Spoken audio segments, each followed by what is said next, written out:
All babies are drinking either breast milk or infant formula exclusively until 4 months of age. We do not recommend starting solid foods before 4 months of age.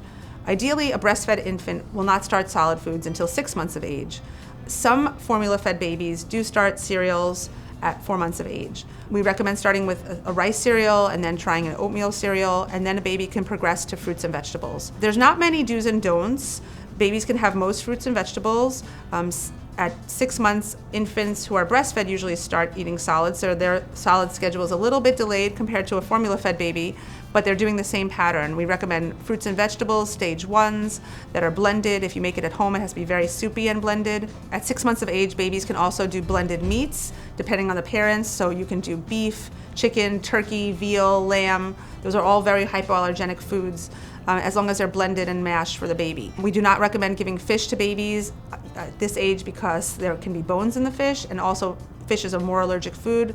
So I like to start fish, like a white flaky fish, around 9 months of age, and it has to be very mashed to make sure that there's no bones in the fish.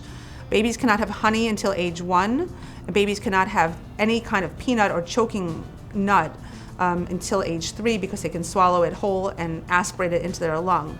There's a very large range of literature regarding food allergies in babies. So some pediatricians say, just give the baby everything. Eggs, milk products, like yogurt and cheese from 6 months. There's no studies that show that delaying these foods will prevent food allergies.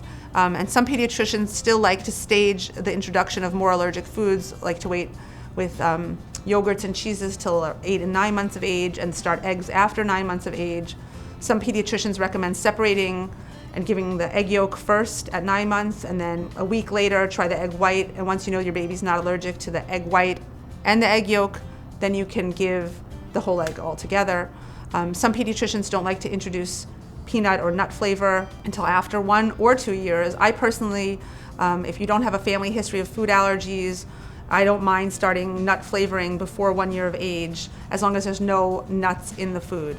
If I see that a baby's had signs of atopic dermatitis, which is eczema or rashes, or been a sensitive child, I might individually design a food schedule for that family to delay highly allergic foods to be introduced later on. Every pediatrician is different, every family is different, every culture is different, so it's really important to discuss this with your pediatrician and find out what the best pattern is for your child.